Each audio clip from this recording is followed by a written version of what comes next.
Okay, so we are looking at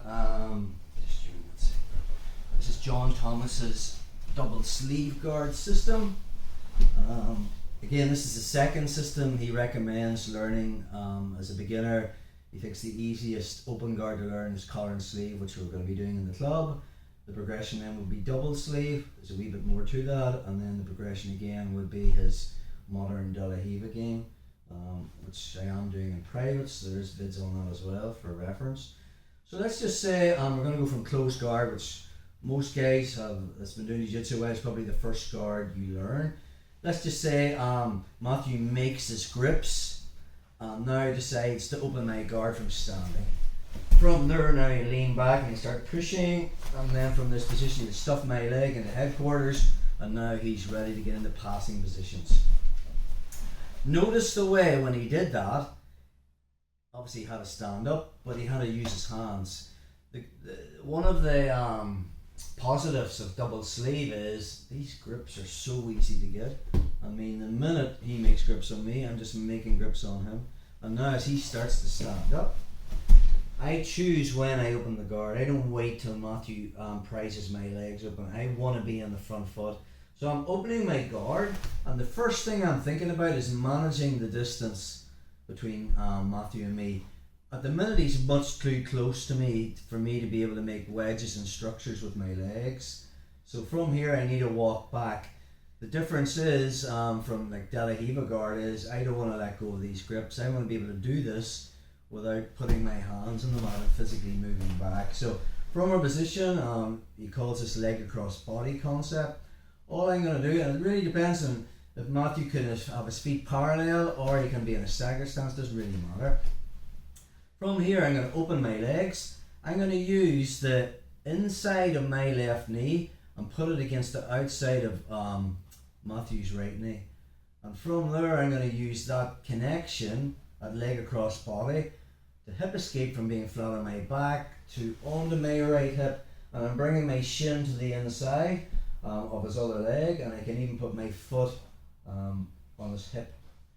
And now from there, as I move back onto my left side, notice how my hips are moving back. Okay, I've just moved back a few inches, and now I'm going to use that concept again. So it's just this, and I'm back, this, and I'm back. Now obviously from here now I need to put in some kind of wedge or something to keep this distance. So again, options are, I can use a De La Hiva hook. We'll talk about this in a later vid. I can push and just put in my De La Hiva hook. Again, when I put it in, I want to bring it shallow, but I want to bring it more up at his hip. So in other words, if I didn't have the support leg and Matthew just tried to drive into me, it's going to be very difficult. The sole of my foot's actually keeping him back. That's one way of keeping the distance. Another thing we can be doing from double sleeve is because we are restricted with keeping double sleeve, there's certain things I can't go for. The other thing I can keep distance with is with a lasso. So again, from there I can just put my lasso in, foot comes on the hip, and now from there as he tries to get close to me, that distance that I've created, I'm keeping it. Your other option would be with a spider hook, and probably a foot on the hip, or call that spider axe as well. So if Matthew tries to get close to me there, I am controlling that space that I've created. Just one more time on this side, bro. So, from our position, again, I'm making grips. The second his hands are within closeness to me, I'm going to make my grips. We'll talk about them in more specifics in the next vid. I also choose as to when my legs open. Now, if he's in a staggered stance, which a lot of people will do, I just put my left knee to the outside of his right knee. Notice when I'm flat on my back, and I use that connection to turn onto my right hip. Now, when he's in a staggered stance, my shin doesn't come in as much. When his foot's parallel, just come up with this leg. Notice the way my shin made contact, and I used my shin rather than my foot to move from my right hip to my left hip, and then I just did that, and I can put in the De La Hiva hook. When he's more staggered, and we're here, just close to there, perfect. When I use that, and I shrimp onto my side, because there's space between us, now I have to use the sole of my foot. Not a big difference. So again, I'm keeping my grips, I'm on my right hip. I want to be shoulder walking back 1. Now use that connection. 2, 3. And now I've got that distance, and we'll talk about a little bit about this in a later vid. Now I can put in that De La Riva hook, and it's where I want to be.